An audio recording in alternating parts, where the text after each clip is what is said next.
Thank you for your patience in getting us started here tonight. Can everybody hear me okay? Okay, all right, okay. Let me see. Bien, am I on or? No? Okay.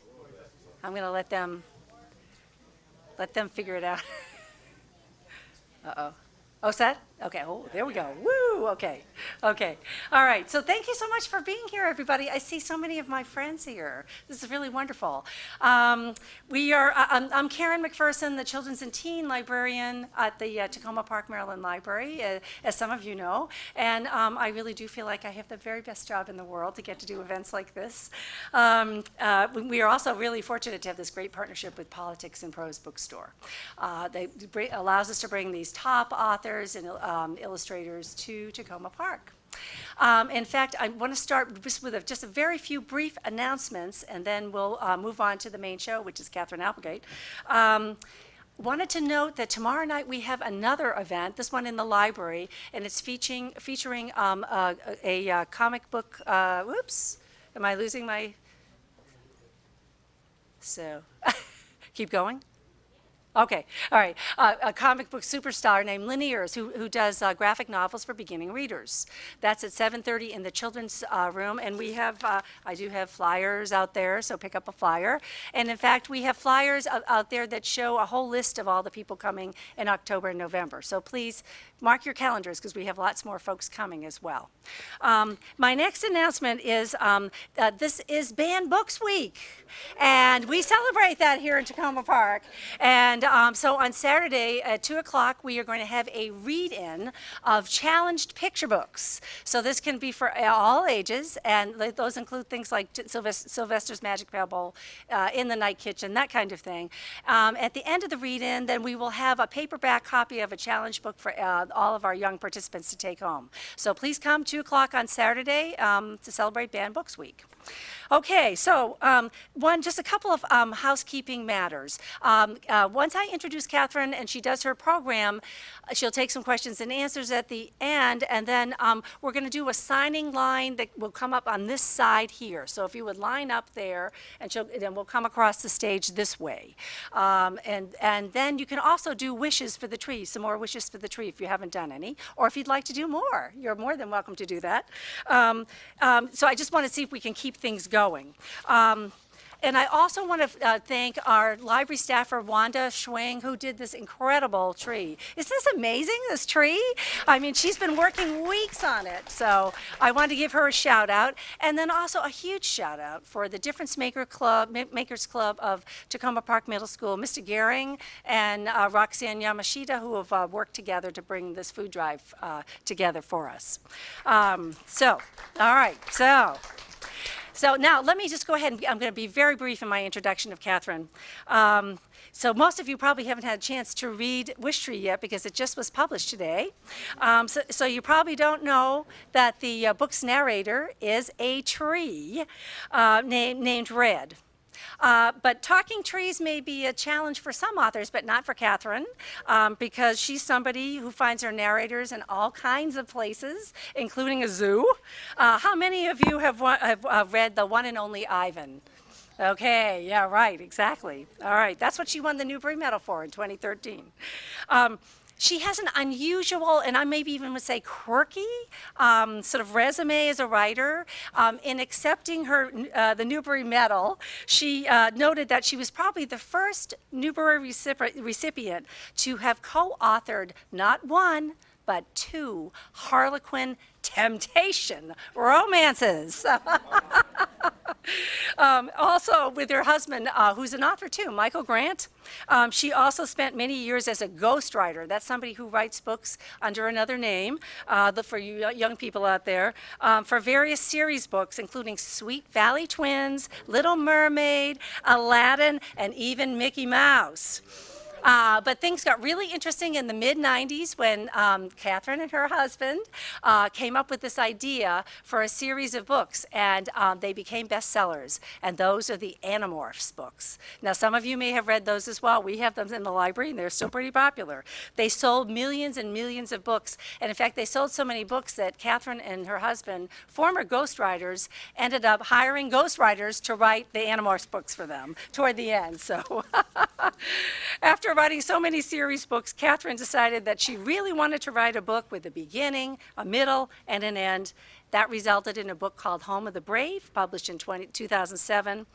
She did have a few, go back to series briefly with Roscoe Riley Rules, but then in 2012 was the one and only Ivan. The rest, as they say, is history, and let's please give a warm welcome to Katherine Applegate.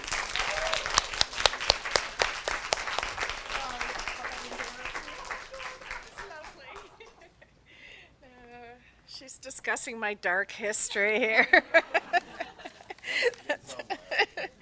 I'm so thrilled to be at Takoma Park Library. This place is gorgeous. You guys are so lucky. And to have politics and prose nearby, connected with it. Oh, this is quite a wonderful event to start my book tour with. And thank you, Karen. Karen is such a gem. You are also very lucky to have her. She is a national treasure. And thanks to, I think it's so cool. I love the idea of a club called Difference Makers that's doing things like food drives. That is so heartening, and it kind of goes to what this very book is about. So without further ado, I will start by showing you a little 2-minute book trailer that kind of gives you a sense of what the book is all about.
Love that music. We picked that because there is a sort of Irish connection to this book, and it just seemed like the perfect counterpoint.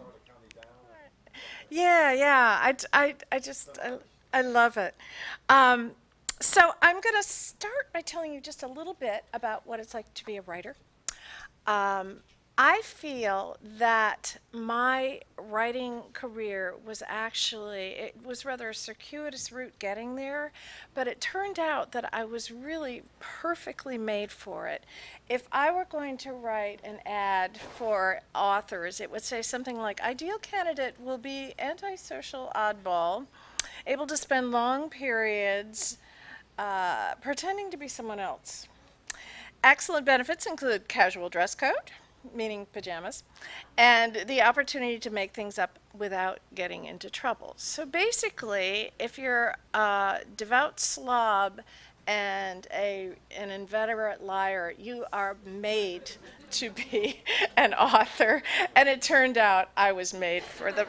That is my official author photo. I show that to kids. I want you to look at that. You see all that crumpled paper? That crumpled paper is because writing is about rewriting. It is a constant battle to rewrite. It's so important to remember that when your teachers give you stuff and there are, red marks all over it, and you have to do it all over again. You're a professional writer. That's what writing is all about. And it's really fun once you get the hang of it. Now, it also helps if you're a little weird. And I would say, Karen could answer this question. I think most writers are kind of weird, don't you? Yeah. I really do. And I think that's cool. So if you happen to be a little weird, that's a good thing. Hang on to that because it means you look at the world a little bit differently. And that's the job of a writer, right? So I will say, yeah, speaking of weird, she was an amazingly remarkable woman and very, very much an introvert. I have to say, and I hesitate to admit this, but I really hated reading when I was your age. And I know I'm not supposed to say that. Sometimes when I'm at schools and I say that, I make the teachers cover their ears because I know most authors were, avid readers, but I thought it was really boring, quite honestly. I did not see the point. And it wasn't until I found a book I really liked, which in my case was Charlotte's Web, but for everybody it's different. I started to click with the idea that, hey, this might be kind of fun. It took me another 20 years to really get the hang of it, but honestly, if you don't like to read, give it time. You're going to find a book that you fall in love with. It's like finding a really good friend, and it takes a while. Now, as Karen mentioned, I started out as a ghostwriter, and I wrote all kinds of crazy things. 17 Sweet Valley Twins, and Mickey Mouse, Aladdin. I was considered one of the best goofy writers. I don't know if that's a good or bad thing. I wrote a lot of those, a lot of horse books. The last time I was on a horse, I fell off, but I wrote tons of horse books. And then I started doing Animorphs with my husband, which was about kids who can turn into animals, which is, by the way, a really fun concept to write about because you're writing aliens and you're writing, you're turning into lizards and stuff. How cool is that? See, this is why writing is fun. And then I started writing single titles, and I called those my real books because they had a beginning and a middle and an end, as Karen said, which was really, kind of refreshing. So I wrote Home of the Brave, and I wrote Ivan, and I wrote a book called Crenshaw about a giant imaginary cat who likes to eat purple jelly beans. And I found that there was a key to what made the writing really fun for me, and it was I had to be really mad about something. If you are trying to decide what to write about and your teacher gives you an assignment, write something that just sets your teeth on edge. Think about something that makes you really passionate, either something you love, something you hate, something you're angry about, something you want to understand. Because for me, that was really the key to channeling my inner writer. When I saw the story about Ivan, who, as you probably know, was trapped in a mall for 27 years with a little black and white TV and a chair, I was outraged and I wanted to write about it.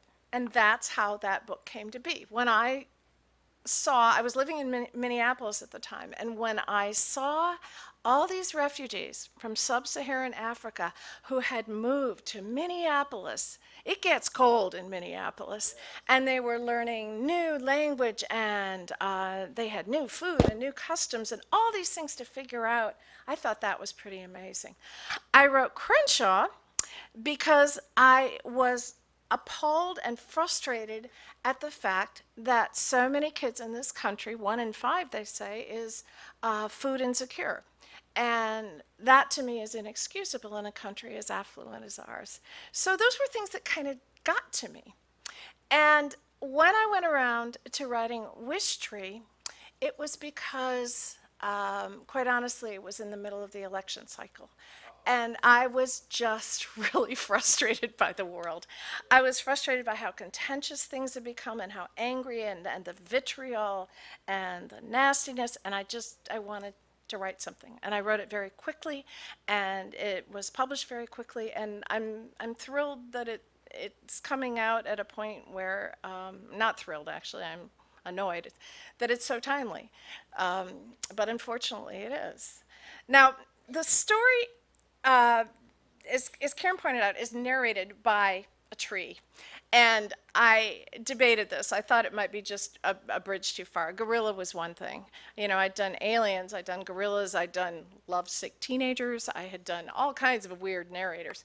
But trees seemed to be pushing it. I chose a red oak because I was trying to find like the most accessible, you find it everywhere kind of tree in the US. It turns out we have so many different climates and microclimates, you can't find that tree. But this was as close as I could come. And they're so lovely, and they're, you know, kind of universally recognized. So I decided to use an oak tree. Now, the oak tree's name is Red, and one of the fun things about writing this book was I got to make up how animals name themselves, trees too. And it was completely random. It was my choice, and now it is universally accepted that all trees name themselves the same thing. So if you're a red oak, you're called Red, and all red oaks are called Red, and all willows are called Willow, and all boojum trees are called boojum. Yes, there are boojum trees. And I decided that Red would be about 216 years old, and she would have been around a while. She would have seen a lot. She lives in an immigrant neighborhood that's had all kinds of families come and go over the years. A Muslim family moves in, and their house is directly on the property where Red grows. And somebody carves the word leave in the bark. And this isn't the first kind of minor, and there is no such thing as a minor hate crime. There have been eggs thrown at the house, and people have screamed things at them. They've just moved in, and they're thinking about leaving because it's such a stressful situation. And it's odd because this is an immigrant neighborhood that's over the years welcomed many, many different kinds of immigrant families. So at first the police think it might be hate crime, but then it occurs to them Red is also the local wishing tree. How many of you have you ever heard of a wish tree? I had never heard of one, but they're very common all over the world, and you find them most often in the UK. This is one I think that is in Ireland, and you can look at those poor branches. It's a little hard on the tree sometimes. They often are right near a point of religious significance, like a stream or something like that. That's how they started originally. And people will tie wishes to them, or they'll put, sometimes it's paper, and sometimes it's actually fabric. And sometimes they leave it on indefinitely, which is not a good idea for the tree. So Red is the neighborhood wishing tree. And as a result, the cops say, well, maybe that leave is just a wish. But the more they look at it, the more they realize what an unkind and horrible thing it is. And they decide they have to do something about it. That's Red after May Day. May Day is traditional in this neighborhood for wishes, and she's covered from head to toe every year. And then they take all the wishes off and they start again next year. And people wish for all kinds of crazy things. Sometimes they're really silly, chocolate spaghetti, and sometimes they're really profound, like world peace, and anything goes. Sometimes they say them out loud, so Red gets to hear what they are. Now, the problem with this particular wish, if you want to call it that, is that Red has seen a lot of good and bad in this neighborhood over the years, mostly good. But for some reason, the plight of this little Muslim girl who lives in this house really, really moves her. And Samar is her name. She comes out one night. She hangs out with all the animals that live on and in Red, in various hollows. And she makes a wish for a friend. And Red decides to take it upon herself to grant that wish. Now, if you're a tree, you have very limited resources in terms of what you can do in the neighborhood of wish granting. And that turned out to be kind of a challenge. I thought about halfway through the book, I have bitten off more than I can chew here. Because how is a tree possibly going to make anything happen? Well, Red has a lot of neighbors. And they communicate with each other even though they don't communicate with the rest of the world. Red has a secret, and I'm not going to tell you what it is because I don't want to ruin the book. But at various points in the book, she points out that nature adores a good secret. There are lots of things about trees we don't know or understand. And this particular one, I'm not going to tell you, but I will tell you that a lot of research has been done on trees. I bet you have, is it called The Hidden Life of Trees, Karen? I bet you have it in the library. Have any of you read it? It came out, yeah, it's fascinating. And lest you think I'm crazy, and I'm not being anthropomorphic, I'm not saying that trees are like humans, but they have discovered that they communicate in very primitive ways. They do a sort of primitive version of counting. They signal to each other when there is an infestation. One of the weirdest things and the most touching things that nobody can figure out is sometimes when say you've got a forest and somebody's cut down a tree and there's a stump sitting there, naturally you would assume it would just die off, but other trees nearby will sometimes take it upon themselves to keep feeding that tree, and they feed it sugar water through their roots and keep it alive indefinitely, and no one knows why.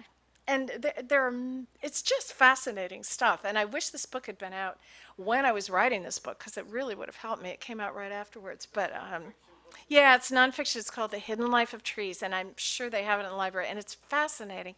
So the more I learned about trees, the more I thought, well, you know what? I can play with this. I can make this work. And especially because Red has this wonderful menagerie at her disposal. She has a lot of hollows. Animals live in hollows, right? And there are also some skunks who live underneath a porch. And the raccoons are all the babies are named You. Raccoon parents are notoriously forgetful, in my world anyway, and so they name all their babies You. So it's all you. So there are a whole bunch of Yous.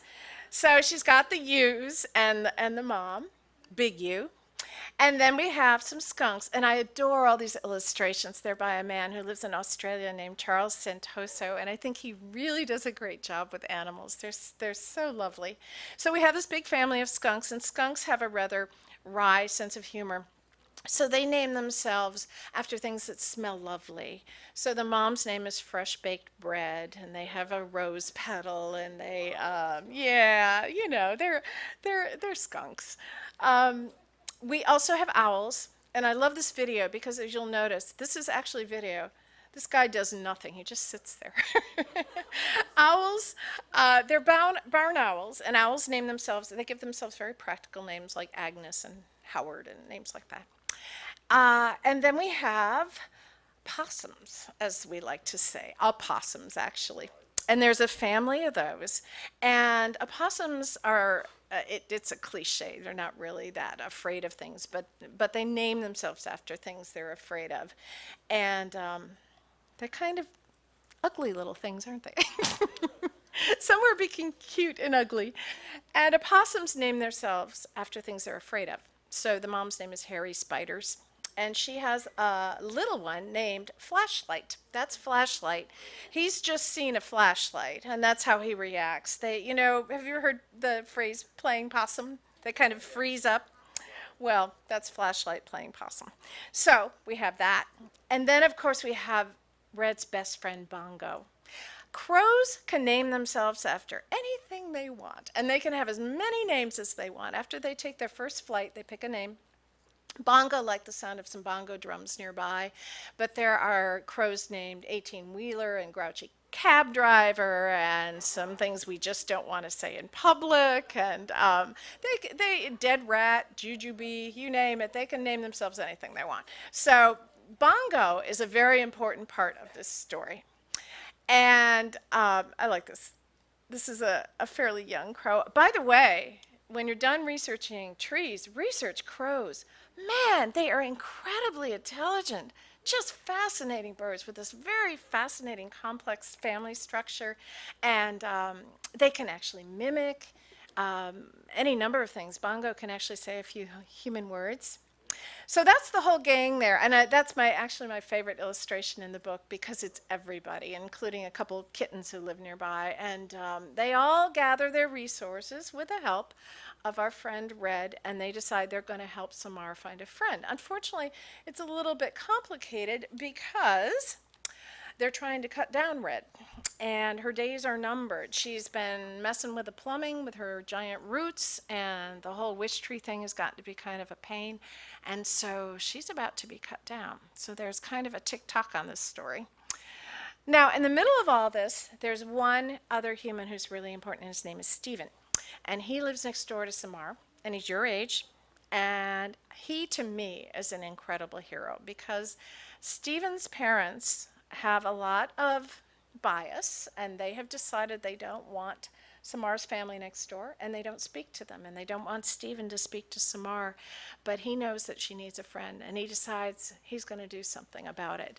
And that, to me, is where this story gets kind of interesting and complex, because I don't know about you guys, but when I was in school, if I saw somebody who was different and alone, and maybe there was some sense that they didn't belong for some reason, maybe their skin color or how much money they had or their religion or their gender identity or whatever.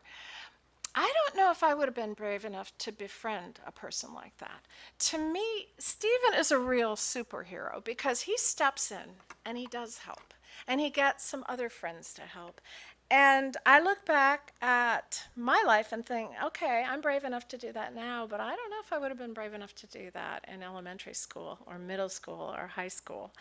And so I love that Stephen's there to help move the story along.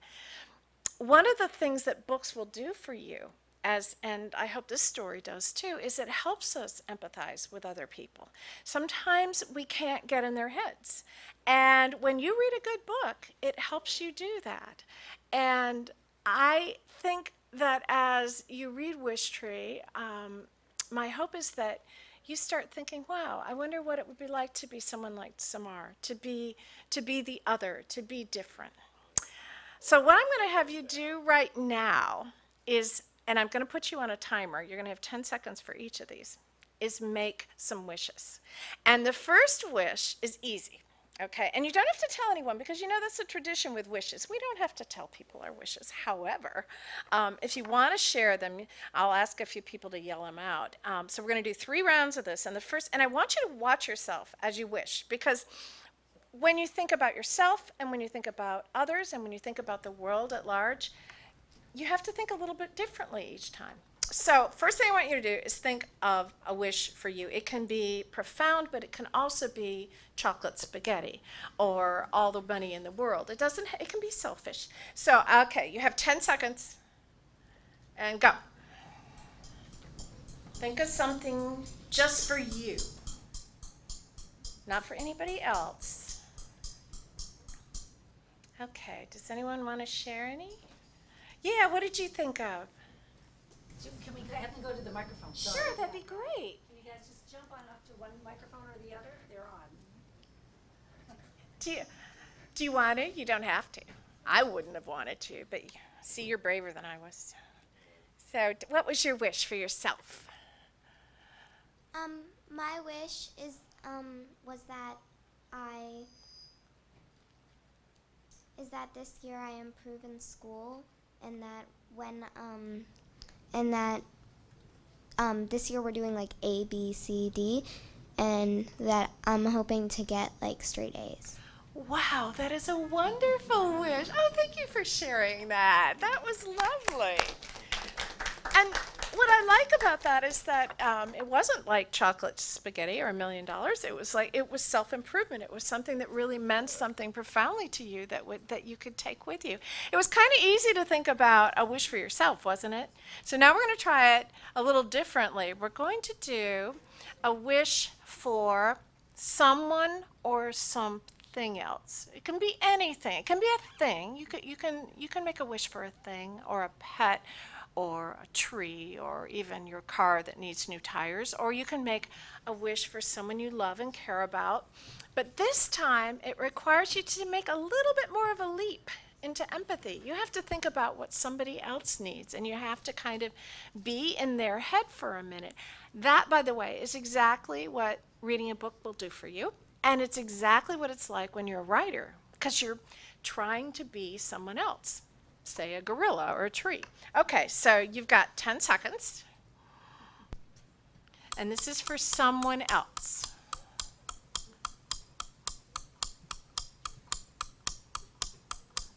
Kind of making me nervous. It's so loud.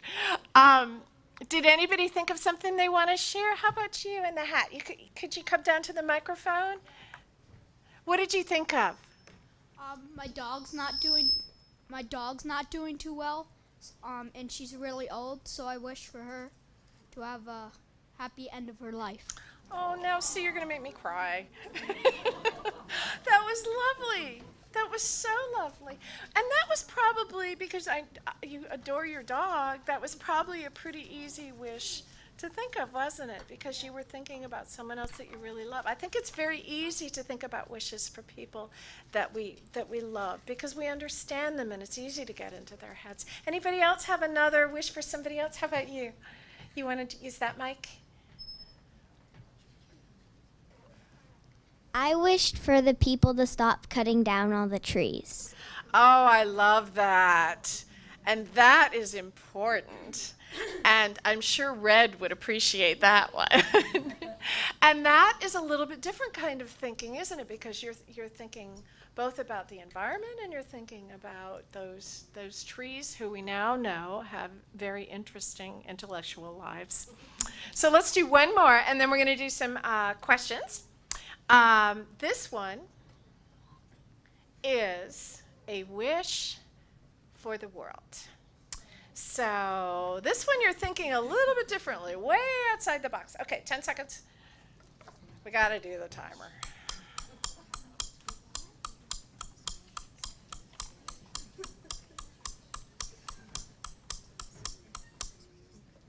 Okay. Did anybody have a wish for the world? How about you in the center there? Yeah. What did you think of? Oh, we've got two. Good. No, come on. That's great. Come on down. I hope for all the immigrants to find happy homes in the U.S. Oh, okay. Is that lovely? I love you guys. I You're wish for amazing. people to start thinking of the environment before them. Oh, I'm taking you all home with me. You're perfect. Yeah, how about you? Let's do one more.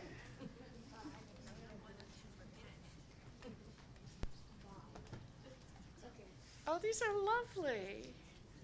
What cool kids. I you hope for Donald Trump to get impeached. You know this is being filmed, right? Your parents are going to be audited now. Well, you know, I'm sorry. I know I should say something apolitical, but, you know, I can't really argue with a guy. So. Those are all, and that was a wish for the world, by the way. So, well, what I love about all that is it proves, you know, what I suspected, which is that you are a really empathetic group. And I suspect maybe part of it is because you like to read, some of you, and you read books and you think about other people. And that is so very, very, very important, especially this particular world we're living in right now. When you see intolerance, try to ask yourself, why is this person being treated differently? Ask, isn't there room in our classroom, in our school, in our city, in our country, in our world for diversity, for difference? We're all different. There's no way around it. We're all different. And that's what makes the world such a delightful and fascinating and incredibly complicated place. And I have the feeling that you guys are going to be going out in the world and behaving a little more like Stephen and Red than some other people whose names rhyme with grump. So I like that. Now I'm going to tell you my wish for you, and then we can do some questions and answers. When I dedicated Wishtree, I decided to make it to newcomers and to welcomers. And pretty much all of us have been newcomers at one time or another in our lives. You don't have to be an immigrant to be a newcomer. You could be a new person in your school or in your class, any kind of newcomer. And what I love about this experience this evening is that I think I'm talking to a whole bunch of welcomers, and that's a pretty lovely thing. So thank you. Now, let's do some questions. You can ask me anything. I do not know J.K. Rowling. No. I know Daniel Handler. I can tell you about writing. I can tell you about trees, and also I can shut up so we can sign some books, which I have a feeling. I wanted to tell you one thing before I forget, before we close.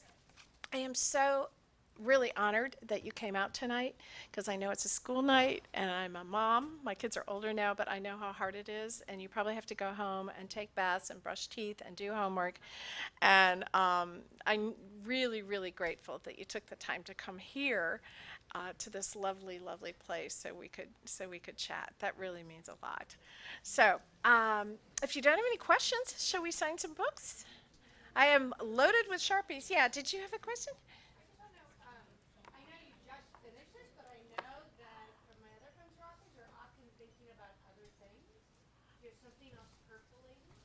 This was a busy year for me. I have, in the spring, I'm doing 2 more tours. One is for a picture book that's been sitting around for about 10 years, and it's called Sometimes You Fly, and it's meant to be a sort of book of encouragement. And really, it's about all the mistakes you make in your life, and it opens with a mom who's attempting to make a perfect birthday cake for her 1-year-old, and then you open the spread and there is dough and cake batter everywhere and frosting all over, and you realize that sometimes your best mistakes mean more to you than your best victories. And so that's coming out in the spring. And I also have a trilogy that's a fantasy called Endling that's about the last animal in a species. And this is a word, my daughter just came across it on Reddit. It's ENDLING, and it means the last animal. And it was coined relatively recently. Unfortunately, it's become a necessary term. And I thought, wow, that would be a great setup for a fantasy. So I created a species that's dog-like, because I love dogs, but they walk erect, they communicate, they can talk to humans. And the artist had a hard time drawing a standing dog. It turns out it's not as easy as it looks, because it's very much like a dog. A little bit different. It has what are called glissairs, so it can float. It can float in the air, sort of like a flying squirrel. Because why not, Because I'm making this up, and I wanted to fly. So you're always percolating all these other things. Sometimes, when you have a bad writing day, it's so nice to have something else to go to. It's like, when you have to do something hard and suddenly you have all those dust bunnies you have to deal with or something, it's wonderful to have another distraction. And I'm a terrible procrastinator, so any excuse. Better that it's another project than, Google. So, anybody else? Yeah, how about you in the back? Do you use the microphone? Oh, yeah, do you want to come up and use the microphone? What was your first book that you published, and how did you come up with it? Well, it was... See, I have 2 answers to that. Actually, I consider the moment I became a writer to be 4th grade, so I was about 9 or 10, and I wrote a book about a wild pig called a pecker, oh, whoa, I almost got that one wrong, didn't I? A wild pig named Alice. And I think that you become a writer when you start writing. And that means that there are probably a whole lot of writers in this room right now. Now, I actually didn't publish a book until much later. I got a degree in English, and I was terrified to write because it seems so scary. It's such a public way to fail. So that's why I became a ghostwriter. I didn't have to have my name on the books. And it took me a long time to get up the nerve to actually write my own books. So the very first book I wrote, I guess, was actually that one of those romances. Because I thought that would be easy. Not easy. In so many ways. So that's a good question. But remember that. If you're writing, you're a writer. It doesn't matter if you're published. That's just, that's a nice perk, but it's absolutely not the most important part of writing. So, yeah. Okay, so I would like to be an author one day, and I write, but I have a lot of trouble with it. So have you ever had times where you've had to start over or messed up and stuff like that? Oh, honey, where to begin? In fact, I almost interrupted you when you said I have trouble because, of course, that defines being a writer. Writing is about rewriting and making horrible messes and throwing stuff away and the rejection. I still get rejected. I still throw stuff away. It never. I'm going to discourage you, but because it never gets better, but it gets different. Now, when I hit a hard point, like I told you, I was halfway through Wishtree, and I thought, wow, okay, I have decided to have a narrator who is a tree. I'm insane, and I did set it aside for a little while, but I went back to it because I'd done this before. In fact, I have this slide. I wish I could show it to you, and I saved it. It's a little piece of paper, and it says, the question is, do I give up on Ivan or not? Because I was going to throw it away. And, it went on to win a Newbery. It's going to be a Disney movie. And I was this close to throwing it out. So that should tell you that part of writing is that annoying editor in your head who tells you that everything you do is awful. And you need to tell her to shut up. Because we all have one of those. And you're going to have, I always tell writers, an awful lot of it is just having thick skin and, resilience. Because that is part of it if you're aiming to get published. If you're writing children's books, there's a wonderful organization called SCBWI, Society of Children's Book Writers and Illustrators. And they have chapters everywhere. Absolutely in this area. Yes. And they are wonderful. Don't you think, Karen? Yes, they are terrific. Yes. It's a very active chapter. Oh, I'm not surprised at all. And it's beginners and very experienced writers, and they come together and they tell you how to get through those hard days.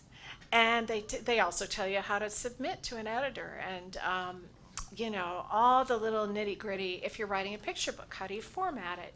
So I would highly recommend that. Even if you're thinking of young adult or a different kind of book, it's a really good place to start learning, and they will be so kind to you. I wish I'd done that years ago. It would have helped so much. I was laboring in isolation, and I would just thought, I can't show anybody this stuff. It's so awful. So and I don't know a single author who doesn't feel that way. In fact, no matter how long you've been published, every time you start a new book, you think you can't do it. You think it's the strangest thing. So I have utter confidence that if you have the guts to come up here and say, I'm working on writing and it's hard, you're going to be published. It's just a matter of time. So, Thank you. Yeah, just if you can call yourself a writer, that's half the battle, And you'll find people. I know people. I've talked to parents and they'll say, "Oh, my kid wants to be a writer," and I'm supposed to commiserate, but I always say, "Yeah, go for it." So that's a really good question. Thank you. Okay, one more question. How about you?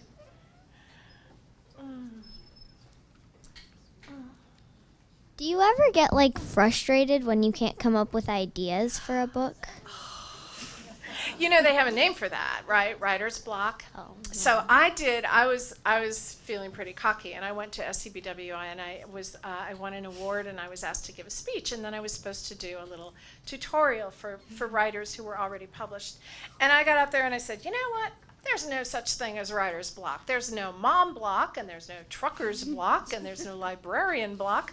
How come we get to have writer's block? It's because we're whiny narcissists, and we're always, oh, it's writing, and, And then the very next book I went to write, I got horrible writer's block. So it was the irony gods coming after me. But yes, and it's usually I get going and I'm really excited, and it's maybe about a third of the way in. That middle is a killer for a lot of writers. Do you ever have that feeling when you're writing? Sometimes, like when you just don't know how to keep going. Yes. Well, see, you're a writer. Sorry.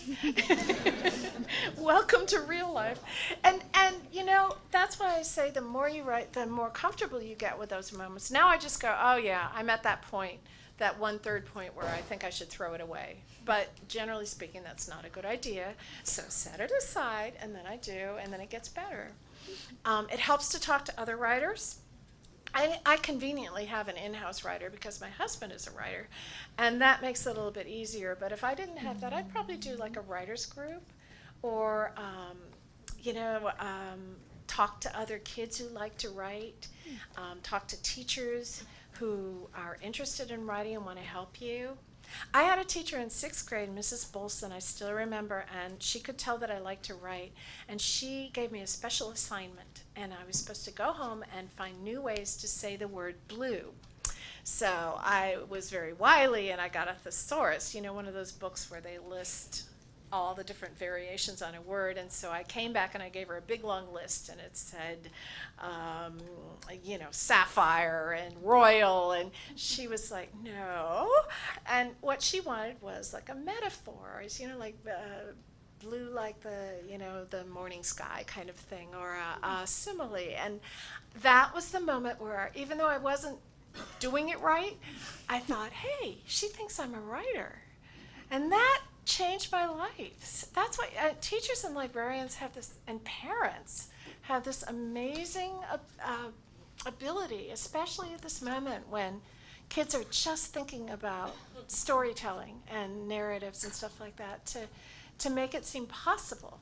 I know so many writers have been encouraged by those those little moments where somebody said, yeah, you can do this, so you can do this. All right, well, let's hang some books, and I would love for you to give yourselves a very long round of applause because you're a wonderful audience.